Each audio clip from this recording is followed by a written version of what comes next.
Bonjour à tous et on espère que vous passez d'excellentes fêtes de fin d'année, ce qui pour autant ne nous empêche pas d'aller au cinéma tant il y a encore des sorties.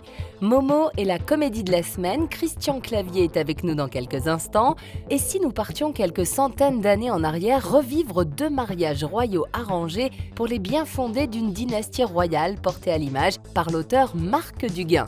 Puis, 2 coups de cœur dans cette émission, I Am Not a Witch, un conte très remarqué dans les festivals à travers le destin de la jeune Shula, et le documentaire réussi Kedi, qui nous entraîne aux côtés de nos amis les chats. Bien sûr, nous regarderons les autres sorties de la semaine et une sélection vidéo.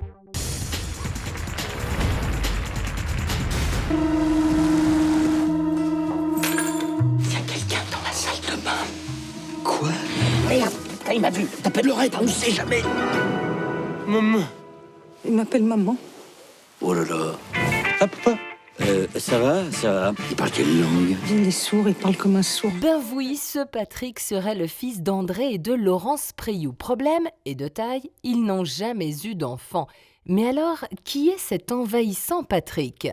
Mais non, il range les courses. Il range nos courses. Mais pourquoi il range nos courses, ce con? C'est que du coup, Laurence se persuade que Patrick est le rejeton né d'une liaison passée d'André, qui n'est plus tout jeune, et ses conquêtes non plus. Elle s'appelle comment? Mais comment veux-tu que je m'en souvienne? C'était sous Giscard. On va aller la voir, ta poufiasse. Oh, donc je t'en prie. Oh mon Dieu, André.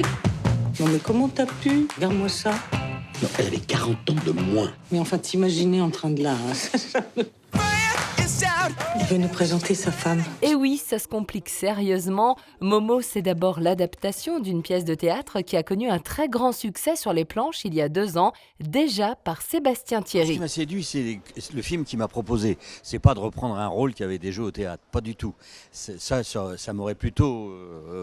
C'est toujours difficile d'adapter des pièces. Là, il se trouve qu'il m'a amené vraiment un scénario de film. Donc moi, je n'avais pas vu la pièce, et donc je me suis dit, je vais pouvoir jouer ce personnage-là tout à fait bien. Après, c'était son idée de nous le faire jouer à Catherine Fro et à moi, et donc j'ai foncé dedans parce que j'ai trouvé qu'il y avait un sujet qui était fort, il y avait une situation qui prêtait vraiment absurde, qui prêtait à de la comédie pure, et je trouve que l'alliance des deux me semblait très intéressant, et j'ai dit oui à partir de ce moment-là sur le texte que j'ai lu et sur le film que j'ai découvert. André mène l'enquête pour découvrir qui est cet imposteur qu'il ne supporte déjà plus. Qu'est-ce que c'est que ça? Que tu fais? J'allais faire une machine, là. Tu as du linge sale? Non. Pas fou, papa. Oui, c'est ça. Mais moi aussi, oui. Tu vas t'aimer? Non, ça, j'ai pas très bien dormi. Non, il y a eu un petit peu de bruit cette nuit. Comment? Du bruit! Il y a eu du bruit cette nuit! Pas tata. T'as pas entendu? Ouais. Ah, que t'étais? Non, j'ai dit du café. Tu veux un café? Ah ouais, mais c'est... Je vais te faire un petit café. Merci, papa. De rien, connard. Connais? Hein? Non, un canard. Non, j'ai dit un canard. Quand on met le sucre dans le café, ça fait un canard. Tu veux faire un canard? La problématique, c'est de savoir si il est ou pas notre fils. C'est ça le truc très amusant et très intelligent de Sébastien Thierry. Est-il ou n'est-il pas? Ce type est un escroc qui s'est introduit chez les gens pour les dépouiller. On va voir si t'es vraiment sourd. Que tu fais? Et voilà. Voilà, c'est un beau cadeau pour ton mariage. Le suspense sur le sujet est particulièrement bien mené. Après avoir découvert au cinéma Tanguy, l'enfant qui ne voulait plus partir, voici avec cette comédie Momo, l'enfant dont les parents n'ont pas souvenir.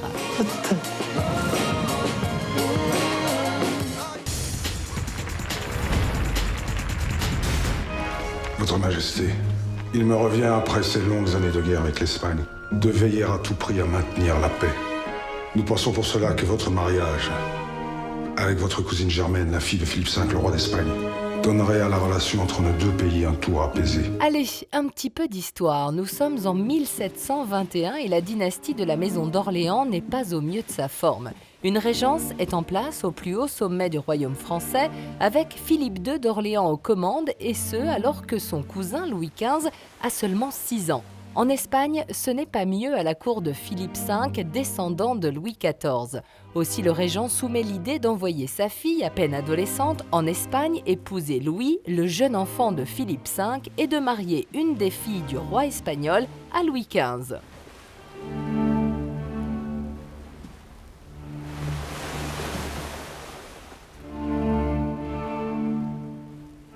Marc Duguin, auteur prolifique et réalisateur par ailleurs, adapte pour la première fois sur grand écran une œuvre qui ne lui appartient pas. En réalité, c'est arrivé de façon un peu inopinée, c'est-à-dire que ma femme avait lu le livre et me dit voilà, c'est un formidable livre sur l'histoire d'enfants au XVIIIe siècle.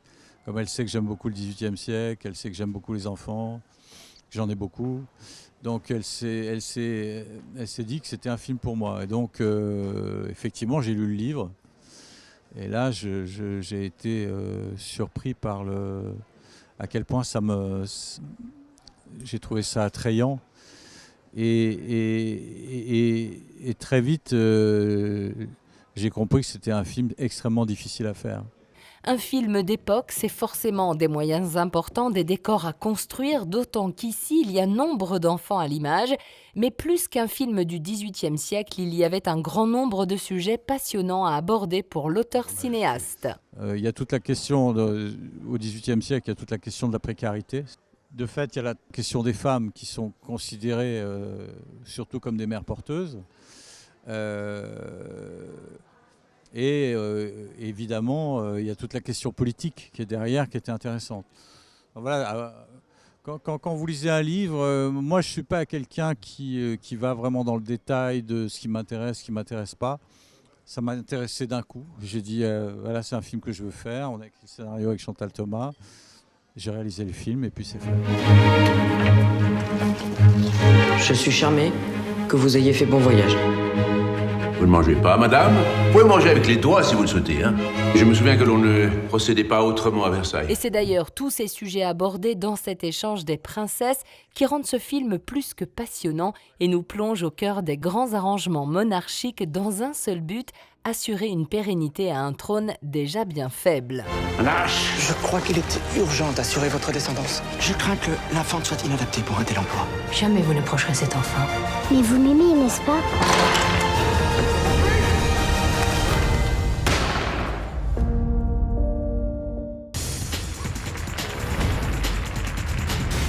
Elle est élégante, son œil est pétillant et ses convictions très grandes. Rungano Nyoni, native de Zambie et résidente du pays de Galles, est une promesse à elle seule. En atteste son premier long métrage, I Am Not a Witch, choisissant de raconter la destinée de Shula, 9 ans, une petite fille accusée de sorcellerie par les habitants de son village et envoyée dans un camp de sorcières.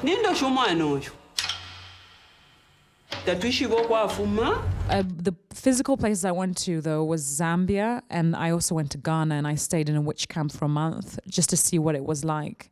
And they welcomed me. It was very nice. It was like northern Ghana, and I just got to see firsthand what this structure was, how it sort of worked.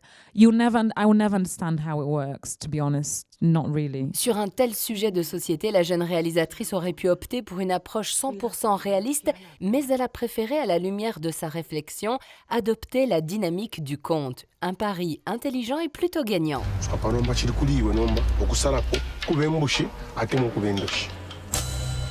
I wanted it to, and in particular a Zambian one. Again, I was trying to find a way, because everything is like from another world or whatever. I was trying to create my own world, but I was trying to also make it sort of Zambian. And I was trying to frame it within the Zambian fairy tales, which are like full of dance, song, and they go everywhere, and they're unpredictable, and I was trying to shape it like that. It was for me, it was really important, even if it's sort of not understandable. Sometimes I find cinema a little bit limited. I think we're still very literal. When we can do anything we want, we still sort of literal.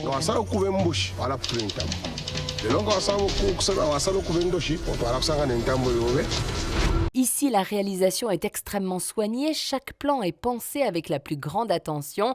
I Am Not a Witch mise à fond la carte du sensoriel, du pictural, de l'art pur, un cadre tour à tour fantasmatique et austère dans laquelle s'épanouit sa jeune actrice. Une excellente comédienne, non professionnelle, tout comme ses partenaires à l'écran, est dénichée parmi 1000 autres concurrentes. Charge contre la chasse aux sorcières, très joli portrait d'une innocence sacrifiée, cette fable humaniste et poétique ne manque pas, pour finir, d'humour.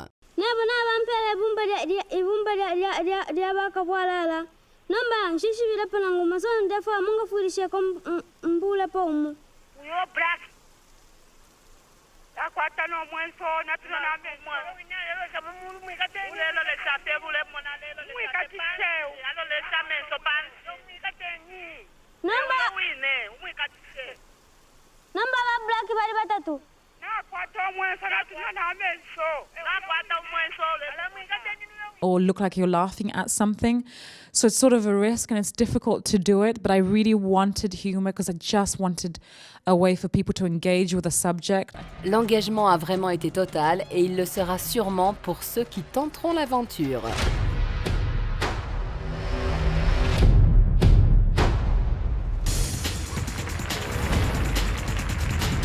À Istanbul, les chats sont de véritables pachas, c'est connu. Et ça fait un moment que ça dure. Ils squattent chaque coin de la ville, flegmatiques, souvent arrogants, mais toujours si attendrissants.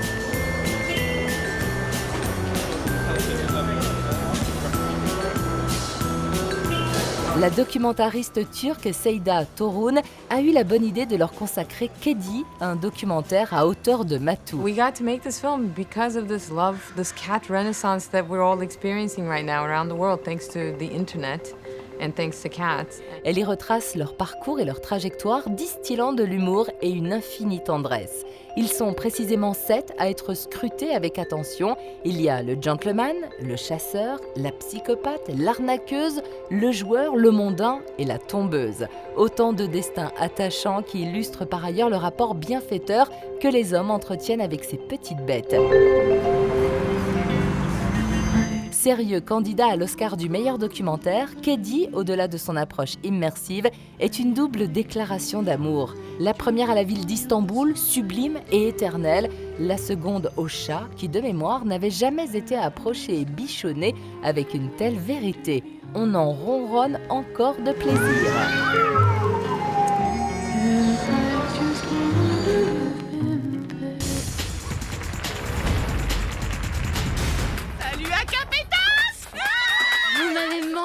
Les Bellas sont de retour après The It Girls, sorti en 2012, et après avoir remporté les championnats du monde dans Pitch Perfect 2, les voici parties vers un autre chemin, chacune d'entre elles. Mais le groupe pourrait-il se reformer ? Prête à tout pour rechanter avec vous. À tout! Allez, mouvez votre body, c'est reparti pour un tour de chant avec toujours Anna Kendrick en leader. It's really funny because she